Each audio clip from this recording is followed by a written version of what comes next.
I'm Victoria and this is What Victoria Read.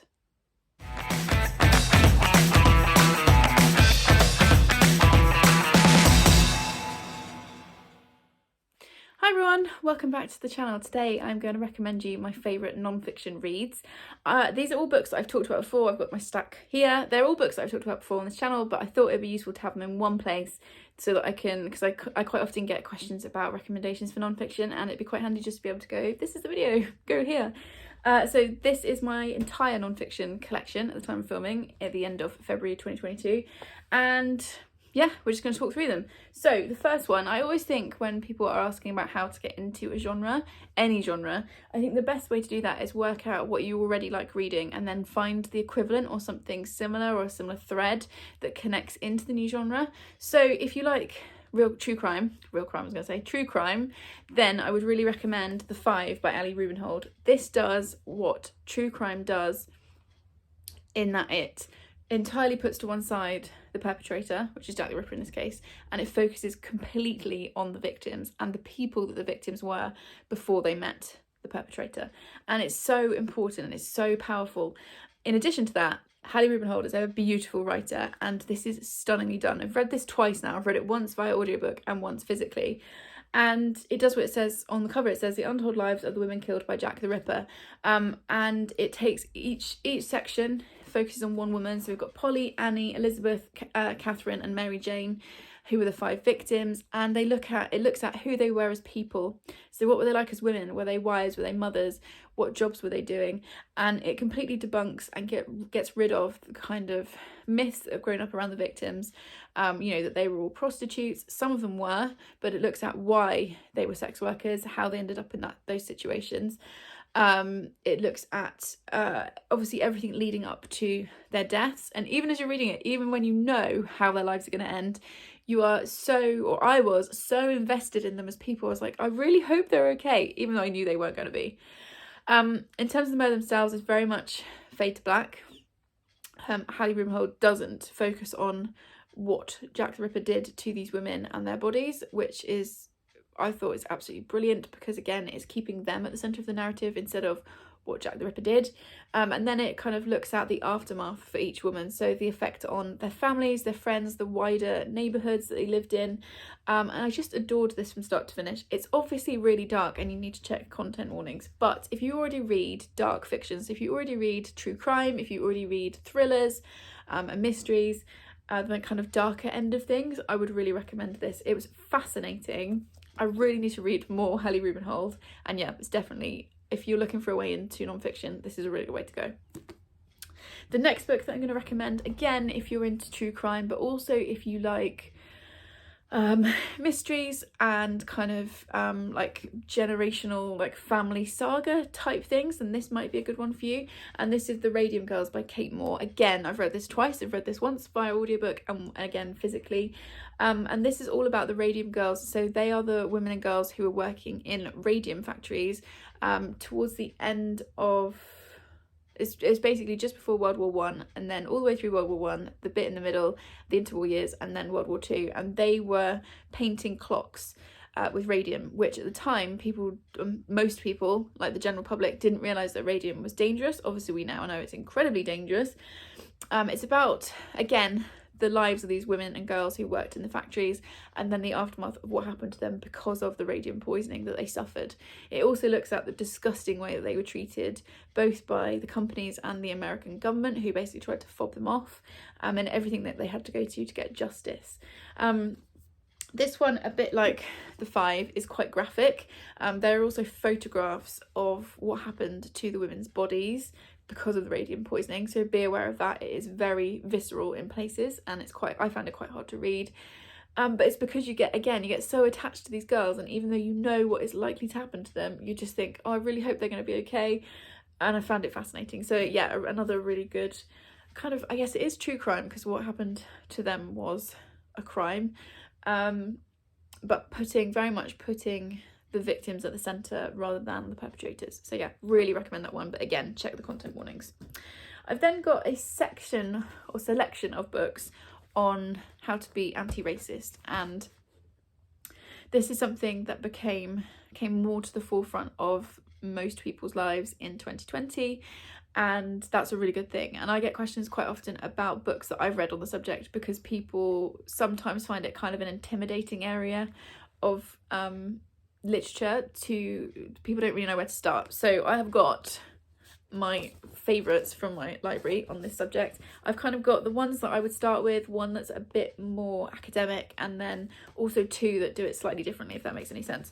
So if you are looking to kind of learn more about being anti-racist, why it's important, why we need it, the first one I recommend is Why I'm No Longer Talking to White People About Race by Rennie Edo-Lodge. This was one that was absolutely huge in 2020, and it kind of was one of the books that sparked a lot of conversation, a lot of other books that came out subsequently, and it's very much what it says in the title.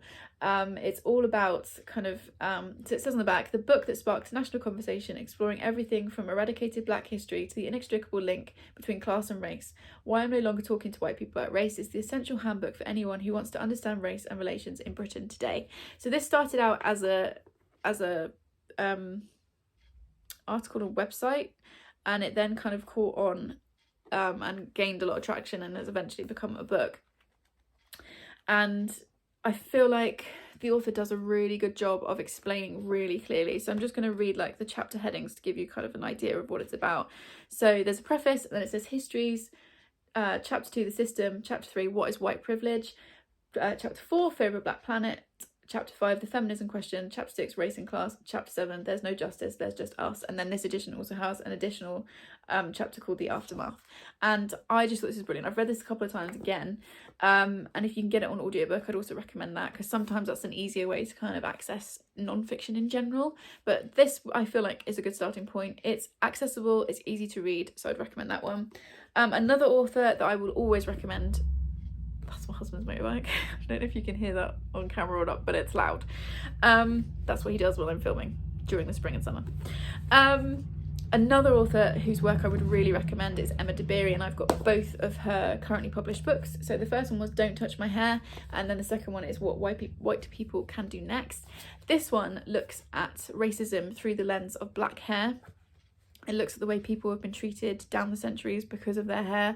It looks at ways that Black people put messages in certain haircuts or hairstyles when they were trying to kind of organise and get themselves together. It's just brilliantly done, and I found this really accessible, but other people have kind of said that they found it a little bit trickier, so maybe this is kind of the next step up. And then the second one that she followed up with is What White People Can Do Next, some allyship to coalition, which I read last year, and I'm just going to read the back because I feel like Emma Dabiri could say it better than me. So it says, stop the denial, stop the false equivalencies, interrogate whiteness, interrogate capitalism, denounce the white saviour, abandon guilt. We need to talk about racial injustice in a different way, one that builds on the revolutionary ideas of the past and forges new connections. In this insightful, radical and practical essay, Emma Dabiri draws on years of research and personal experience to challenge us to create a meaningful, lasting change. And I feel like both of these are also really good, kind of alongside this one, really good. Yes, I did hit myself in the face with that book. Really good kind of starting points. Then a book that I would still really recommend, and I got a lot out of, as you can see from the amount of tabs. This bit at the back is all like sources and stuff, but that is probably more academic in its writing, is White Rage by Carol Anderson. As you can see, I got a lot out of this book. I found this really interesting. This is the unspoken truth of our racial divide. This is based in America. The first three are all about British racism. This is looking at America. And it's talking about, so it says, since 1865 and the passage of the 13th Amendment, every time African Americans have made advances towards full participation in our democracy, white reaction has fueled a deliberate, relentless rollback of any gains. Carefully linking historical flashpoints from the post-Civil War black codes to expressions of white rage after the election of America's first black president, Anderson renders visible the long lineage of white rage and the different names under which it hides. Compelling and dramatic in the unimpeachable history it relates, White Rage adds a vital new dimension to the national conversation about race in America. And I thought this was brilliantly done, and it's one that I've recommended a lot to people, because it definitely made me think differently about the way that people react to certain situations, and particularly how white people react, and that kind of how insidious racism is and how it weaves its way into everything. And And yeah, I would definitely recommend this one. Then I've got two that look at racism or being anti-racist in a slightly different way. The first one is a way of looking, I found it really interesting, looking at a different experience that I hadn't looked at before, and that is It's Not About the Burqa, which is edited by Mariam Khan. This is also got this gorgeous, I love this cover, because how cool is that? Anyway, we're not here to talk about covers. This is a collection of essays and contributions from different Muslim women, and it looks at all kinds of things. It looks at sex, relationships, it looks at clothing, religion, obviously racism and kind of microaggressions that they might have experienced. Let me see if I can find chapter headings, but each one is slightly different, and it's written by an actual Muslim woman, and you know, she's talking about her experiences. So we've got things like Too Loud Swears Too Much and Goes Too Far, Immodesty is the Best Policy, The First Feminist, The Close of My Faith, Life Was Easier Before I Was Woke, Feminism Needs to Die, Shame, Shame, It Knows Your Name, A Woman of Substance, Agenda Denied, Islam, Sex and the Struggle to Get Some, How Not to Get Married, or Why any unregistered nikah is no protection for a woman, Not Just a Black Muslim Woman, etc, etc. It goes on, and I thoroughly enjoyed this collection. It was so interesting. There was such a different wealth of experiences being talked about, and it's very much talking about or showing the fact that just because someone wears a burqa, it doesn't mean they are a certain kind of person or they've got a certain experience. It was looking very much at all the different experiences that come under that kind of label of Muslim women. So I'd really recommend that one, just to look at the different experiences of people. And then finally, in this kind of section, this is a book that I've been using at school, and it is Uncomfortable Conversations with a Black Man by Emmanuel Acho. He is, or was, I think he was NFL. Is that American football? I think he's American. Yeah, NFL, which I think is football. He's an American sports star, basically, and he started a YouTube channel. I think he started it in lockdown, where or 2020 or something, where he's having literal uncomfortable conversations with a black man. So it's him as a black person having conversations with white people and answering those questions that they might have. And I feel like this is a really good starting point if you really don't know where to start. His YouTube channel is also fantastic, and I will link that in the description. But it's basically split into 3 parts. So part 1 is you and me. So it's got things like the name game, Black or African American, what do you see when you see me, false start, white privilege, etc.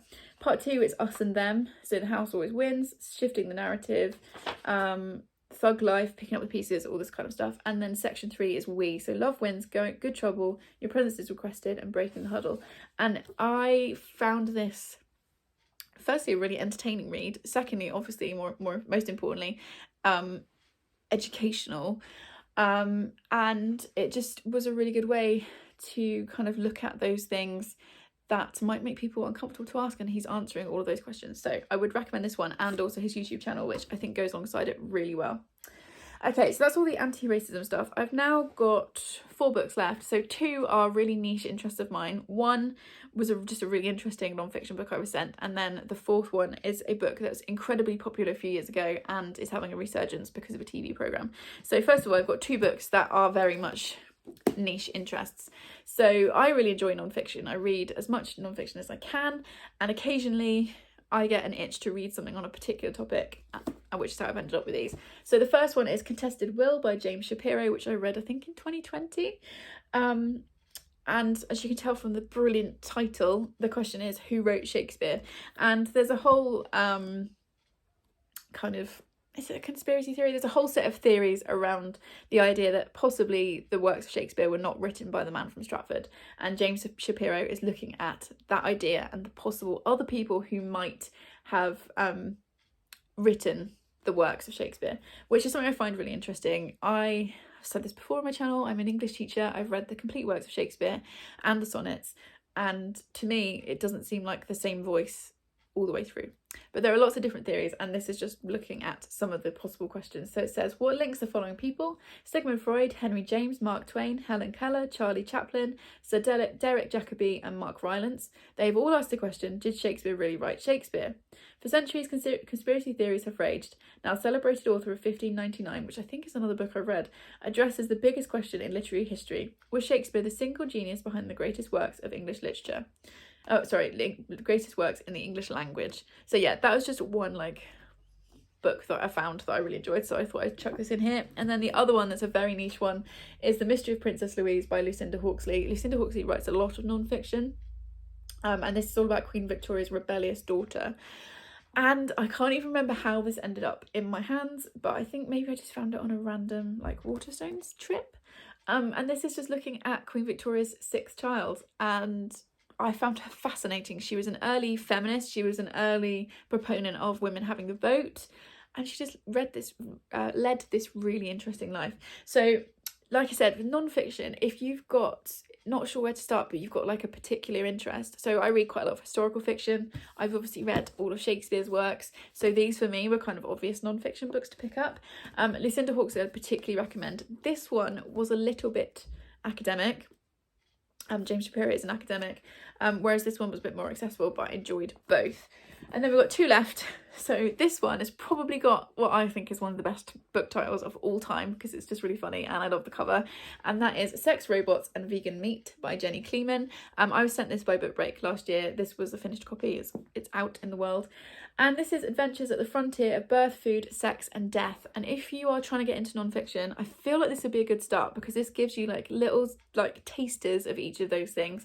And basically Jenny Kleeman has spent what must have been years researching basically advancements in, as it says, food, birth, food, sex and death. So part 1 is the future of sex, part 2 is the future of food, part 3 is the future of birth, and part 4 is the future of death. And I found this really fascinating. I think when I read this, I said that I wanted the last section on death to be a bit more detailed, because it felt like it skimmed over it slightly, but the whole thing was really fascinating, and I would definitely recommend this funny little book. And yeah, I do love the cover. It does also have, just to be clear, some quite cis-normative views on sex and gender, just to make you aware. There's kind of no discussion of, or is this where she talks to a trans person? I think it is that she tries when she's, yeah, I think when she's talking about the future of sex, she kind of tries, but it is a little bit white feminist in places, which obviously isn't ideal. But as I said, as kind of a starting point, I feel like you could use this to start and then like expand outwards from there. And then the last book that I'm going to recommend is a book that is incredibly popular. It's a book that I read way before Booktube was even in my life, and I've read it multiple times, and it's having a resurgence because of a recent TV adaptation, and that book is This Is Going to Hurt by Adam Kay, and it's the secret diaries of a junior doctor. And I'd be really surprised if you haven't heard of this book. I've thoroughly enjoyed this. It's funny, it's heartbreaking. Check content warnings, because there are a couple of content warnings for this. I really enjoyed the TV show. It's very different in tone from the book. It kind of takes the rough idea and goes in its own direction, but I really liked it, and that was written by Adam Kay as well. And yeah, if you haven't picked this up yet, why not? I would definitely recommend it. I would also recommend the audiobook, which I thought was brilliant.